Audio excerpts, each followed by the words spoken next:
OwnCloud est un cloud, hein, comme son nom l'indique, c'est-à-dire un serveur distant sur lequel on va pouvoir stocker des documents et les échanger facilement avec d'autres utilisateurs. Il se trouve qu'OwnCloud est installé directement sur le serveur de votre lycée et son adresse est la suivante: https://cloud, ensuite votre RNE, hein, qui correspond à votre établissement, par exemple 018.007K, .etab.jprecia.org. D'accord. Ici, nous sommes sur un cloud de démonstration. On arrive sur la page d'authentification de OwnCloud et votre nom d'utilisateur et votre mot de passe sont tout simplement vos noms d'utilisateur et mot de passe du réseau pédagogique de votre établissement, hein, le nom d'utilisateur et le mot de passe que vous mettez pour accéder à un ordinateur au sein du lycée.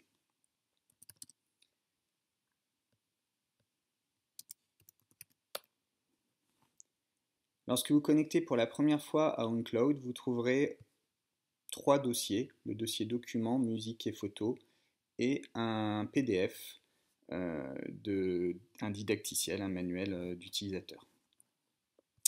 On voit ici qu'il s'agit en fait d'une vue d'un serveur distant, hein, c'est un petit peu comme le contenu de votre poste de travail, mais ici on a une vue depuis Internet de ces documents.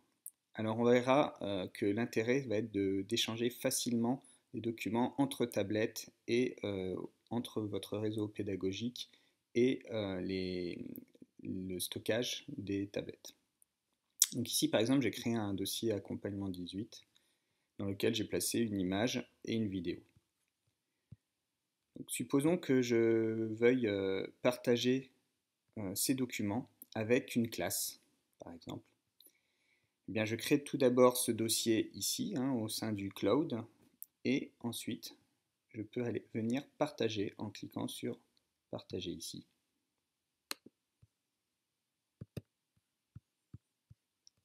OK, si ça veut.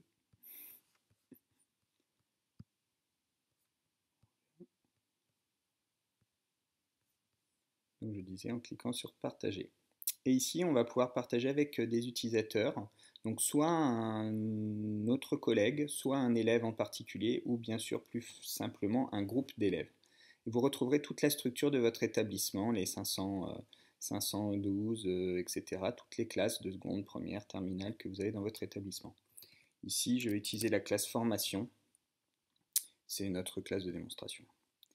Et donc, lorsque je décide de partager ce document, il va falloir être très prudent puisque bon, les élèves de cette classe vont pouvoir accéder à ce dossier, pardon, non pas ce document, mais lors du partage, on peut décider que les élèves de la classe vont pouvoir à nouveau eux-mêmes partager ces documents. Il suffit de cliquer ici. Donc si je coche ici, les élèves de la classe formation vont pouvoir à nouveau partager ce dossier. Donc s'il s'agit de documents que vous voulez donner de manière asynchrone à différentes classes, ce n'est pas la bonne solution. Et ici, on a aussi peut modifier. Donc si on coche, les élèves de la classe vont pouvoir modifier vos documents. Ils vont pouvoir en créer de nouveaux, mettre à jour les documents existants ou les supprimer. C'est le réglage par défaut. Il faut bien comprendre que le cloud est vraiment un espace collaboratif où tout le monde est au même niveau, très horizontal, sans structure prédéfinie, et vraiment un espace de création, de modification disponible pour tous. Alors, il vous appartient de choisir très très attentivement les droits que vous allez donner à vos classes ici. Si vous souhaitez simplement mettre à disposition des documents et si vous ne voulez pas qu'ils les suppriment, évidemment, on décoche supprimer. Si vous, évidemment, on va laisser créer, puisqu'il peut être intéressant que dans cet espace de travail, vos élèves puissent créer des nouveaux documents ou mettre à jour les vôtres ou pas. Voilà. Je ne vous conseille pas de cliquer peu partager. Si vos élèves veulent partager des documents, ils peuvent eux-mêmes, puisqu'ils ont leur propre cloud, créer un dossier dans leur propre cloud et le partager avec les élèves qui le souhaitent. On peut également partager par lien public, c'est-à-dire ici qu'on va pouvoir partager à des utilisateurs qui ne sont pas dans l'établissement.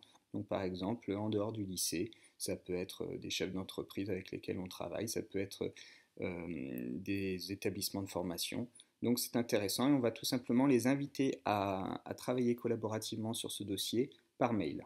Il suffit d'indiquer un mail, ils vont recevoir un mail et dans ce mail, en cliquant sur accepter l'invitation, on va les inviter à créer un compte OwnCloud et ensuite ils pourront accéder aux documents que vous aurez mis à leur disposition dans ce dossier. Voilà.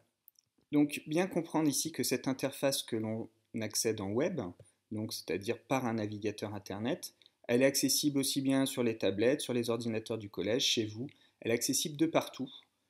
Et c'est vraiment par cette interface qu'il est intéressant d'envoyer des documents et de les partager. Et on verra ensuite qu'il y a aussi une application sur tablette qui permet de retrouver ces documents.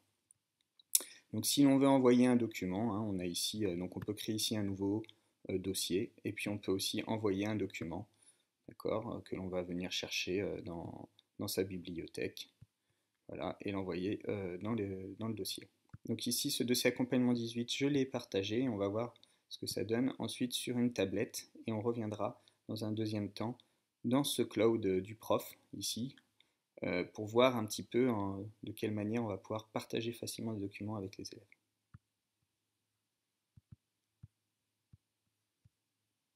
Donc voyons ici ce que cela donne dans l'application OwnCloud sur les tablettes du lycée.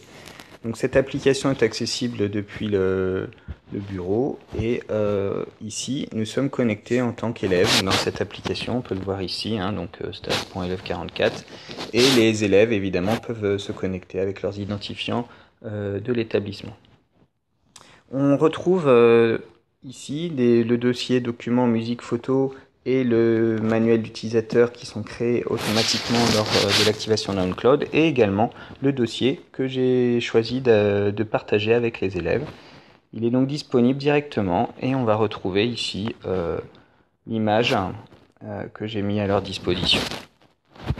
Et ce dossier a été partagé puisque j'ai choisi la classe formation avec tous les élèves de la classe. Donc si vous choisissez une des classes de votre lycée, tous les élèves de la classe pourront accéder au dossier que vous avez mis à leur disposition. En voyant en quoi ce cloud est vraiment intéressant. Eh bien, c'est que lorsque l'on utilise une application, quelle qu'elle soit, par exemple ici l'appareil photo,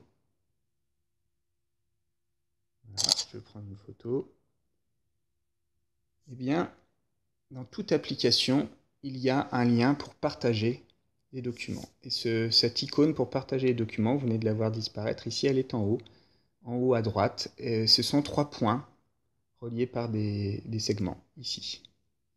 Et ce qui est intéressant, c'est que si je veux partager cette photo, on peut imaginer que l'élève vient de la faire, là, il est en cours, il vient de travailler sur un TP de physique, de SVT, il vient de prendre en photo ses idées qu'il a mis sur papier, et il veut les partager.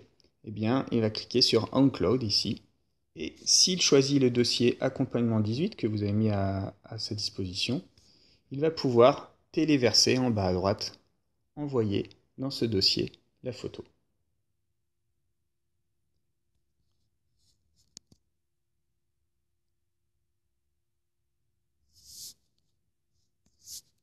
Voilà, le téléversement est réussi. La donne, donc nous sommes dans le dossier accompagnement 18 et l'on voit ici qu'il y a une photo qui vient d'apparaître dans ce dossier et c'est la photo qui a été prise par l'élève. Voilà. Bien entendu, l'application OwnCloud peut également être utilisée par les enseignants. Et donc, si vous prenez une photo avec une tablette, si vous créez n'importe quel document avec une tablette, eh bien, il sera disponible dans ce dossier. Il est fortement conseillé de créer vous-même le dossier de partage lié à votre projet pédagogique, puis de partager ce dossier avec vos élèves. Évidemment, les élèves peuvent également partager des documents entre eux. Ça peut être intéressant pour mettre en place un travail collaboratif. Un point de vigilance concernant OwnCloud sur la tablette. Comme vous le voyez ici, nous sommes raccrochés sur un compte stage.élève44, c'est-à-dire qu'à partir du moment où l'élève s'est connecté sur le OwnCloud de la tablette, ce compte reste accroché à l'application OwnCloud. Ce qui signifie que s'il crée des documents qui lui sont personnels et que cette tablette ensuite va dans les mains d'un autre élève, eh bien l'autre élève va pouvoir visualiser les documents de l'élève précédent. Il est donc important de supprimer ce compte et de se connecter puis se déconnecter à la fin de chaque séance d'enseignement. Donc on va dans les paramètres ici, et aussi fou que cela puisse paraître, mais c'est malheureusement la seule solution dans l'immédiat, on va supprimer le compte. Il ne faut pas avoir peur, on peut tout à fait se reconnecter, ça ne supprime en aucun cas les fichiers du cloud de l'élève, mais il faut demander à l'élève en fin de séance d'appuyer longuement sur le compte et de le supprimer. Ainsi, l'élève suivant sera obligé de remettre l'adresse que nous avons vue au tout début, qui est certes un petit peu contraignante, cloud avec le RNE, mais qu'il retrouvera facilement, vous voyez en bas ici. Donc moi j'ai retrouvé l'URL, et puis il rentrera son nom d'utilisateur et son mot de passe de session au sein de l'établissement. Donc une précaution importante pour respecter la confidentialité des informations que l'on peut trouver